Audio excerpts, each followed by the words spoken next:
ওই গণতান্ত্রিক আন্দোলনে যারা 17 বছরের যুদ্ধ করে শহীদ হয়েছিলেন, গুম হয়েছিলেন এবং এখনো নিখোঁজ আছেন সেই সকল পরিবারদের সদস্যদের। এবং আমি স্মরণ করতে চাই ওই জুলাই আন্দোলনে যারা আমাদের সাথে যুদ্ধ করেছেন এবং জুলাই আন্দোলনে শহীদ হয়েছেন, পঙ্গুত্ব বরণ করেছেন, দৃষ্টিশক্তি হারিয়েছেন, তাদের সকলকে দুঃখের সহিত বলতে হয় তাদের চিকিৎসা ব্যবস্থাটিও এখনো সঠিকভাবে সম্পন্ন হয়নি। সেই সকল ভাই ও বোনেরা যারা এখনো বিস্তারিত কাটাচ্ছেন, হাসপাতালে বিভিন্ন হাসপাতালে যাবেন, বাংলাদেশের এই প্রান্ত থেকে ওই প্রান্তে তারা এখনো হাসপাতালে ভর্তি আছেন। সেই জুলাই যোদ্ধাদেরকে আমি গভীর হৃদয় বিদারক দৃষ্টিতে দেখতে চাই এবং স্মরণ করতে চাই। আমি বলতে চাই যে জুলাই বিপ্লব যেটি হয়েছিল সেটি কিভাবে শুরু হয়েছিল।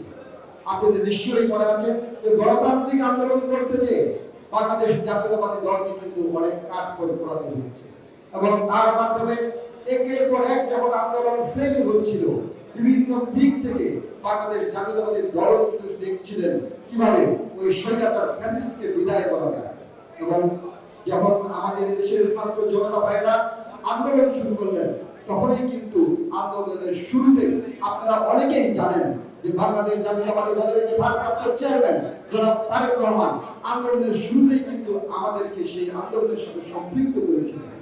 আমরা অবশ্যই সেই আন্দোলনের সাথে, বিশেষ করে আপনারা জানেন যে বিভিন্ন পার্টি যারা আমাদের সমমনা পার্টি ছিল তাদের সাথে আমাদের কিন্তু তখন বৈঠক হয়েছিল এবং সেই বৈঠকে আমাদের দলের ভারপ্রাপ্ত চেয়ারম্যান জনাব তারেক রহমান কিন্তু উপস্থিত ছিলেন।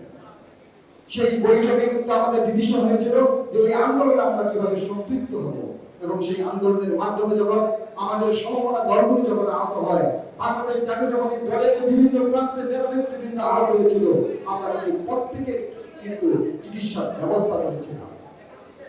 সেই আন্দোলনকে নিয়ে এখন ছিনিমিনি চলছে।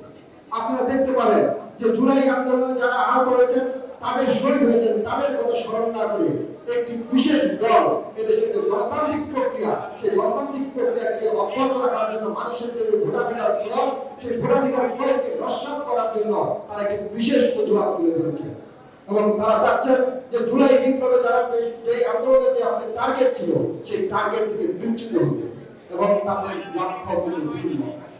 তারা যেমন স্বাধীনতার যুদ্ধের সময় তারা বিরোধিতা করেছিলেন, তারা সেই এখনো কিন্তু তাদের জুলাই আন্দোলনের যে আমাদের লক্ষ্য, এদেশের মানুষের যে ভোটাধিকার প্রয়োগকে ফিরিয়ে দেওয়া, সেই ভোটাধিকার প্রয়োগ থেকে তারা কিন্তু বিচ্যুত বানাতে চাচ্ছে।